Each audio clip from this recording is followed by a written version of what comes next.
The Lord appeared again to Abraham near the oak grove belonging to Mamre. One day Abraham was sitting at the entrance to his tent during the hottest part of the day. He looked up and noticed 3 men standing nearby. When he saw them, he ran to meet them and welcomed them, bowing low to the ground. "My Lord," he said, "if it pleases you, stop here for a while. Rest in the shade of this tree while water is brought to wash your feet. And since you've honored your servant with this visit, let me prepare some food to refresh you before you continue on your journey." "All right," they said. "Do as you have said." So Abraham ran back to the tent and said to Sarah, "Hurry. Get 3 large measures of your best flour, knead it into dough, and bake some bread." Then Abraham ran out to the herd and chose a tender calf and gave it to his servant, who quickly prepared it. When the food was ready, Abraham took some yogurt and milk and the roasted meat, and he served it to the men. As they ate, Abraham waited on him in the shade of the trees. "Where is Sarah, your wife?" the visitors asked. "She's inside the tent," Abraham replied. Then one of them said, "I will return to you about this time next year, and your wife, Sarah, will have a son." Sarah was listening to this conversation from the tent. Abraham and Sarah were both very old by this time, and Sarah was long past the age of having children.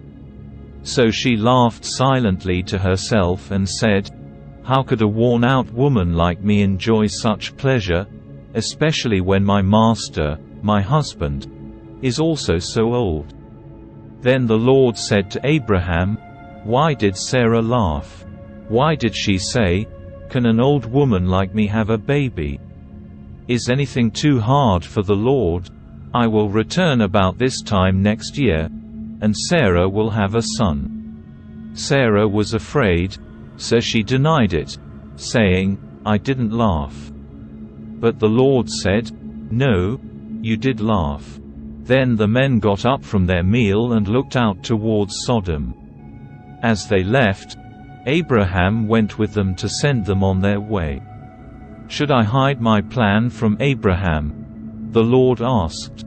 "For Abraham will certainly become a great and mighty nation, and all the nations of the earth will be blessed through him. I have singled him out so that he will direct his sons and their families to keep the way of the Lord by doing what is right and just. Then I will do for Abraham all that I have promised." So the Lord told Abraham, "I have heard a great outcry from Sodom and Gomorrah, because their sin is so flagrant. I am going down to see if their actions are as wicked as I have heard. If not, I want to know." The other men turned and headed towards Sodom, but the Lord remained with Abraham. Abraham approached him and said, "Will you sweep away both the righteous and the wicked? Suppose you find 50 righteous people living there in the city. Will you still sweep it away and not spare it for their sakes? Surely you wouldn't do such a thing, destroying the righteous along with the wicked. Why, you would be treating the righteous and the wicked exactly the same. Surely you wouldn't do that. Should not the judge of all the earth do what is right?" And the Lord replied, "If I find 50 righteous people in Sodom, I will spare the entire city for their sake."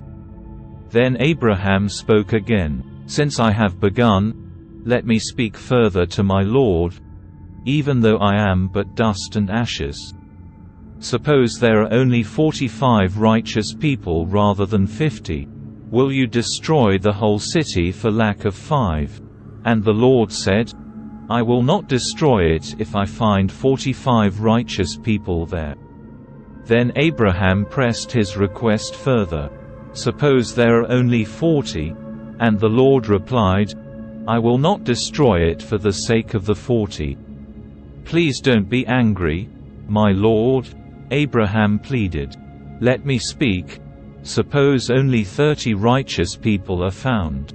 And the Lord replied, "I will not destroy it if I find 30. Then Abraham said, "Since I have dared to speak to the Lord, let me continue. Suppose there are only 20. And the Lord replied, "Then I will not destroy it for the sake of the 20. Finally, Abraham said, "Lord, please don't be angry with me if I speak one more time. Suppose only 10 are found there." And the Lord replied, "Then I will not destroy it for the sake of the 10. When the Lord had finished his conversation with Abraham, he went on his way, and Abraham returned to his tent.